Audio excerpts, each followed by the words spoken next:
Hi, I'm Scott. I'm new to the AirLife marketing team, and I wanted to learn a little bit more about the process for securing a GPO contract. Thought you might be interested to learn a little bit more too, so I'm going to go see if I can chat with a few folks.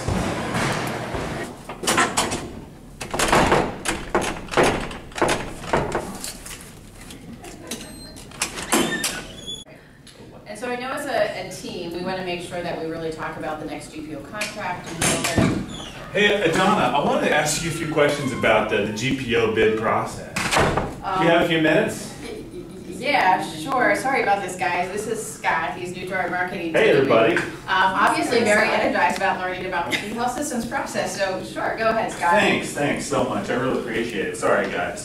But, this takes precedence. Have a seat. Whatever you guys were meeting about. Anyway, so Donna, I just wanted to know how much work is involved in securing a GPO agreement. Should be pretty straightforward, right? Just submit the pricing, answer a couple questions. That's pretty much it, right? Yeah, that's all there is to it. No, Scott, there's really a lot more to the process. It's a pretty intense and complicated strategic process from start to finish. So how long is the process then? It is really, believe it or not, about 14 to 15 months for a national GPO contract from start to finish. There's a lot of different phases, starting with the kind of strategic planning phase, moving into the RFI process, request for information, the RFP process, request for purchasing, then the final fun stuff, which I think is the final negotiations, and then launching the contract. Well, sounds fun. Well, how many meetings have you had regarding with the Premier contract alone? The Premier contract alone, I think we probably had about 100 different meetings since last July. Conference call, WebEx, strategy sessions, meeting with the marketing team. A whole lot of time has gone into the Premier contract. Wow, well, sounds like a lot. So what do you think is the most important process? I think they're all really very important. However, I do probably think that the strategic planning, kind of setting the stage with Premier and setting the expectations for what we're looking for in the next contract is really important to make sure you lay the foundation for a smooth contract process cycle. But you know what I think you should do? You should probably go talk to Shelley Lancaster. She could give you a whole lot of information about the whole RFI process. Great, I'd love to go find her. Do you have any idea where she is? I heard she just stepped out to go to the ladies' room, so she should be right back, but okay. Would be there. I appreciate it. I'll go see if I can find her over there by the ladies' room. Okay, that would be great. Thanks, thanks Scott. everybody. Yeah. Appreciate it. Have fun. Yeah. Have fun. Bye. Sorry about that, guys. He's new. Energetic.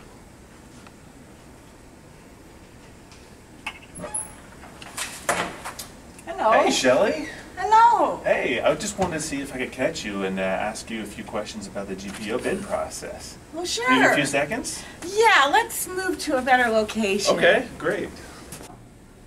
Scott, what can I help you with? Well, I hear that you can tell me a little about the RFI process. I mean, it sounds like a lot of fun, so I just wanted to ask you some more about it. Well, it depends what you consider fun. Well, I mean, request for information, I mean, that should be pretty easy, right? Just answer a couple of questions, yada, yada, yada. Well, the most recent one was 76 pages of questions, and they wanted to know everything from how many sales reps we had, what our customer service teams were like, our manufacturing plants, where they were located, and even what the disaster plans that the company had in place at all of those locations. Oh, okay. Well, so what would you say is your favorite question from the RFI process? Gosh, it has to be from the raw materials worksheet. Raw materials worksheet is where they like to find out which ones of our products are actually environmentally preferred products, if they're free of halogenated organic compounds, what percentage of recyclables we offer in each of our products. It's quite intense. Wait, hallucinated what? Wait, what? Are you even speaking English? Sounds intense. It is intense. It is intense. So, I mean, are there any other critical parts to the RFI well, process? there's the cross-reference. The cross-reference. The cross-reference. That's how we kind of start the process. Okay. And with the cross-reference, this last one had 2,000 lines on it and 14 different vendors. So we have to cross to their products and what we have that is equivalent to them. And then it goes to the GPO. It comes back to us so that we can see the results of the cross-reference from all the other vendors. And we have to vet that. And the vetting is just as important, because if we find errors in their cross-reference, then that has a big effect on our final cost analysis. So it's very important, the cross-reference piece of it, and it's about a 3-step process. Well, I gotta say, I'm pretty tired just listening to all the work that you do. Well, you know what? What I do is really easy compared to what Kathy McGuire does. She gets the RFP part and all the strategy involved with the pricing. It is complicated. Oh, the pricing, great. Well, maybe I'll go talk to Kathy. I know she's over at her desk right now. Sure, you can catch Kathy. I'm sure she'd be happy to help. Well, Scott, it was really nice talking to you. Kind of surprised me outside the ladies' room, but that's okay. Welcome to the team. Well, thank you. It was so nice to meet you. Hey, Kathy. How's it going? Hey, Scott. Hey, so Shelley told me that you could explain some of the work that goes into the RFP process. So finally we're at the time where we talk about pricing. Can you give me some insights? Sure. The RFP process is where we submit pricing for the 780 to 830 codes on the Premier contract with an airline. Okay. So about 800 codes and one set of prices. That's pretty manageable. Well, you have to look at pricing for 5+ tiers.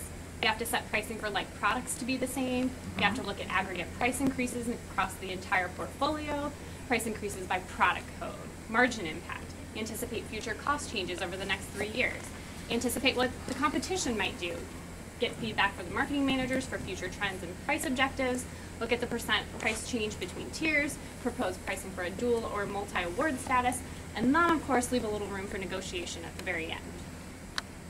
That's a lot to consider. How do you manage all that?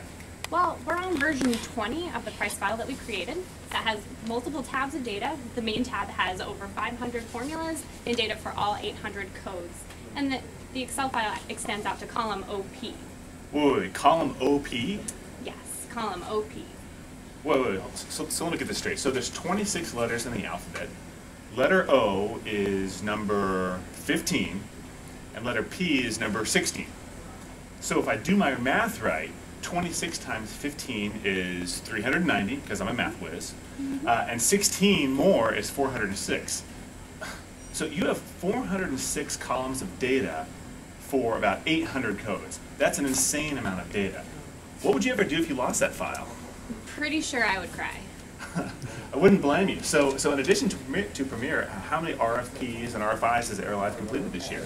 Well, not counting the 6 regional RFPs, we've completed 8 RFIs and RFPs this year for Premier Innovation alone, smaller RFPs for open and closed suction, ABG kits, and vital signs products that we now have responsibility over. But you should really talk to Christy in Health Systems. Her job is super stressful related to GPO bids. Christy, yes. I think I saw her going to grab some coffee. I'm going to go find her. Thank you. Perfect. Hi, I'm Scott. I'm new on the Airlife marketing team. I just wanted to ask you a couple questions about GPO bids. Hi Scott, I'm Christy in Health Systems. Hi Christy, nice to meet you. How can I help you? Well, the Airlife team tells me that you have a really stressful job when it comes to the whole GPO bid process. So I just want to find out a little bit more about what you go through. Well, if you consider we have a short window of time to submit the RFPs to Premier, and if we miss a deadline, then we could potentially keep CareFusion off of the GPO bid for the next 3 years. It's a little stressful. Yeah, that would classify as stressful. So it sounds like to me you could pretty much characterize the whole health systems role in the GPO process as kind of like the quarterback of the GPO process. Definitely. I'd say we're like the Aaron Rodgers from the Packers. Aaron Rodgers? The Packers? Try Jay Cutler of the Bears. Pride of Vanderbilt University. The Bears? Come on. But to answer your question, yes, we are the quarterback. As soon as we get the information from Premier, we have to submit everything to the BU. We need to set up meetings, we need to stick with the timelines, and we definitely need to meet our deadlines to get back to Premier. Okay. And how much work is involved once the BU or once the business unit gets responses to you? Well, I would say we need a day or two to upload all the information into the passport for Premier. Everything has to be submitted in the exact format that Premier requests or will reject. So it takes some time to put all that information together and submit it. And on the back end, that you don't see as well, is we're actually pulling all the sales and spend for Premier, as well as negotiating the terms and conditions. Wow, sounds like a lot. Well, what's the closest that you ever came to missing a deadline? Well, there was an instance recently where we only had 5 days to turn it around, but luckily working with the BU, we got it in an hour before it was closed. An hour before? I'm glad I don't have your job. Well, come on over. Sounds fun. We're happy to have you. Well, I sure learned a lot and realized that securing a GPO contract is a long and complex process. The internal teams here have done a great job of securing the Premier contract, and now it's your turn to go out and grow and retain the business. Go get them!